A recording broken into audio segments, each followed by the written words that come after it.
once again having our daily updates, day 7 of the Senate impeachment trial. Today I'm joined with my great friend and fellow Virginian, Senator Tim Kaine, and what we thought we'd do today is try to answer some of your questions about the impeachment process. So, Tim? I'm glad to be here with Mark, and I just want to thank all of you for submitting questions. We solicited questions from Virginians, and many of you have weighed in, so let's just jump right in. The first question comes from Reed and Culpeper.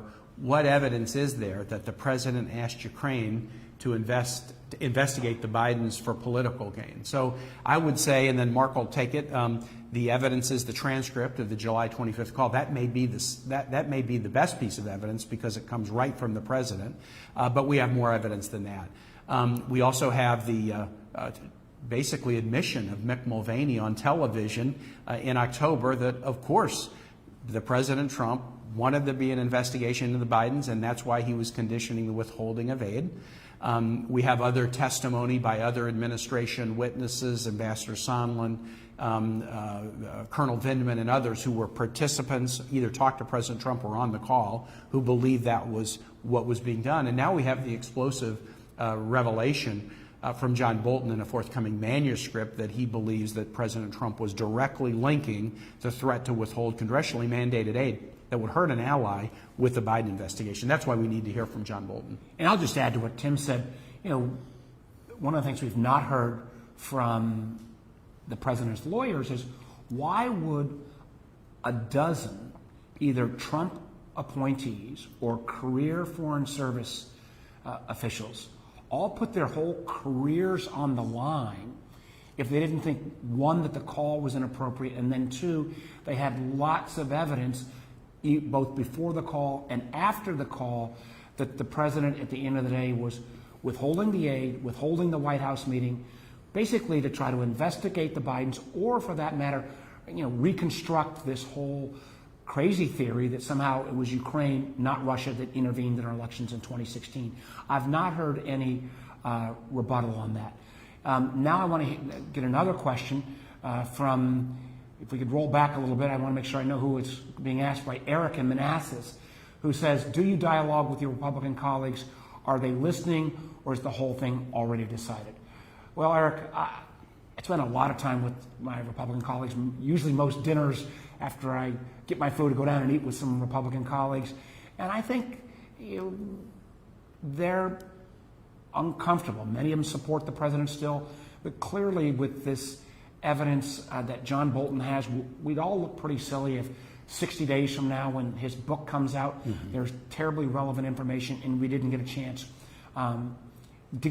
to see it. So I do believe many of my colleagues have taken that oath seriously, and I think they're struggling through this. I think the real test of your question, Eric, is a vote we're probably going to have sometime on Friday or Saturday about whether we do witnesses and documents, because we've all pledged to do impartial justice.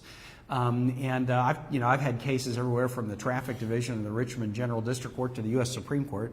There's no court in the land where you don't have witnesses or documents. And so the case I'm making to my Republican colleagues is at least accord an impeachment trial of the President of the United States with the same level of dignity that you would a traffic case in the Richmond General District Court. At least have it at that level, and it's kind of hard for them to respond. Let me now go to Lynn. She wrote in on the Facebook page, why can't you call witnesses like John Bolton, Mick Mulvaney, and Mike Pompeo? Well, we tried on basically the first day of the trial. Day one was motions, and we made a motion for Bolton and Mulvaney and two other witnesses, not Mike Pompeo. The Republicans voted against it. This is all done by motion. So we moved to subpoena 4 witnesses. The Republicans uniformly shut us down. We needed 51 votes. We couldn't get it. We made a motion to get documents from 6 key agencies that are directly relevant. They voted them down. So we can make a motion, but under the rules, we can't get that motion accepted unless we can get 51 votes. So we need some Republicans to honor their oaths to do impartial justice. And just following up what Tim said, what's amazing to me is that you've got Mr. Mulvaney, who's the President's Chief of Staff, you've got the Secretary of State, you've got these other senior political appointees. They still all work for this president. All we're saying is come in, take an oath, swear, and then tell the truth. What I don't get is if if these guys could come in and clear the president, if they will take that oath and swear to it, why wouldn't they come forward unless they are concerned that they might not be able to take that oath and tell that kind of a story? So something I think, again, all of us deserve to hear. Let me go to another question. Jared from Hampton Roads asks, what documents and witnesses do you think would be acceptable? Well, we went through some of the witnesses already that we've called upon. We've also put a whole list out on documents because many of the witnesses who've already come forward, they also have additional notes or additional memos they put forward. Obviously, there's a number of these individuals, like Mr. Bolton, like Mr. Mulvaney, that they've got coincidental documents as well. Why shouldn't we get a chance to look at those? On the witness and document question, here's a critical fact, absolutely critical fact. Why did President Trump withhold the aid from Ukraine? Congress had mandated it. He made a decision to withhold it, and then 2 months later he lifted it. The question of why is maybe the most critical fact before us. The White House is asserting that, well, he was concerned about general corruption and he was concerned about burden sharing with European partners and their support. The White House has documents that would prove whether or not that was true. They've gathered the documents together that would show why they made the decision, but they haven't given them to us. And there are two witnesses, John Bolton and Mick Mulvaney, who have both said they know the answer to the question. So that is critical because if the president had a legitimate motive, that's one thing. Now, here's a reason why you question the legitimacy of the motive. When they withheld aid, they were obligated by something called the Impeachment Control Act to notify Congress. They chose not to. Why not? They didn't want us to understand the scheme. They withheld it.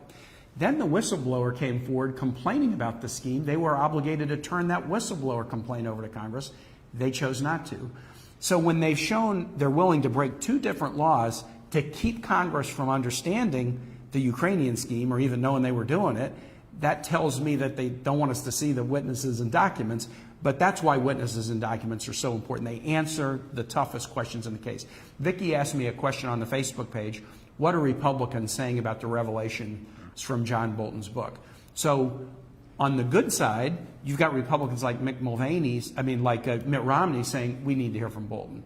And you have witnesses, Republicans like Lindsey Graham and James Lankford saying, well, at a minimum, we should take a look at the book itself, at the manuscript. And of course they're right, we should, but that's not sufficient because a manuscript isn't under oath. Right. John Bolton needs to be under oath. Second, the White House counsel has twice said on the floor of the Senate in the last 2 days during their presentation, the greatest engine for the discovery of truth is cross-examination. And you know what? I did a lot of cross-examination. They're right. Bolton needs to be examined and cross-examined by both sides. I 100% agree. I mean, I don't think any of us would question the fact that sometimes folks in books don't tell, or they just tell their version of the truth, as opposed to taking an oath and swearing. I think we'd get a more fulsome answer, and a lot of the American people ought to hear that directly from Mr. Bolton. And one of the things that's also a little interesting is that John Bolton is somebody who I honestly have not agreed with on most policy items over his close to 30 plus years in public service, but no one has ever questioned John Bolton's Republican credentials, his conservative credentials, the fact that I believe he went back to serving with President Reagan. He's been a major conservative figure for 30 plus years. I think it's pretty amazing that you've got some of the supporters of the president even turning on John Bolton, because it appears in his book and the fact that he's offered to testify, he's anxious to willing to come forward and tell the truth. Our last question is from Dave in Falmouth, and he says, are you going to vote guilty just because the president is Republican? Dave, absolutely not. I took an oath to be impartial. I've not reached any final conclusion. I want to hear from the president's lawyers today. I gave them all my attention yesterday. I want to make sure we get a chance to ask our questions as well. And then I've got something that's going to be one of the most challenging decisions since I've been a senator. I don't take at all for granted or lightly that impeaching a president and removing him or her from office is an extraordinarily serious responsibility. I will take it that way. I'm not going to make my final conclusion until we get through all this process. And all I simply hope is that all my colleagues, Democrats and Republicans, do the same. And I'll say the same to the way Mark just answered that question, Dave. Really, an impeachment vote during an impeachment trial is really, you got to make three determinations. Number one, what are the facts? Many of the facts are uncontested, but there are some key factual questions like, well, why did President Trump withhold the aid that can only be answered with witnesses and documents? So that's the first thing. Then second, do the facts, once they're all out on the table, do they equal the charge, abuse of power, obstruction of Congress? But then there's a third question, and this is the hard one for everybody. The third question is, okay, if they do equal the charge, is the charge at a high enough level, high crime and misdemeanor, to warrant removal from office? It can't be a low bar. It's got to be a high bar. And, I disagreed with some of Professor Dershowitz's presentation last night, especially when he said we don't even need to see the Bolton evidence. Well, don't tell me what evidence I need to see.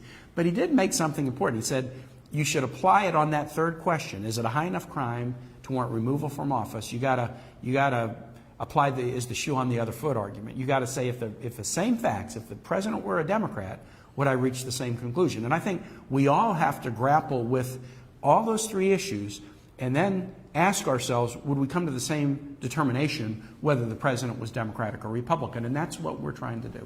And I simply add again that one of the things that we're going to be doing in this process is setting a precedent for future presidents. And in that notion of shoe on the other foot, do we want future presidents, Democrats or Republicans? If we reach the conclusion that the president did withhold and change American foreign policy to try to benefit himself politically, do we really want that to be the new standard going forward? Not reached any decision yet.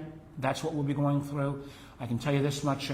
I will be back tomorrow and the next day and the next day to try to continue to bring you updates. Really do appreciate everybody submitting questions, and stay tuned. A few more long days in front of us. Absolutely. Thanks so much. Thank you.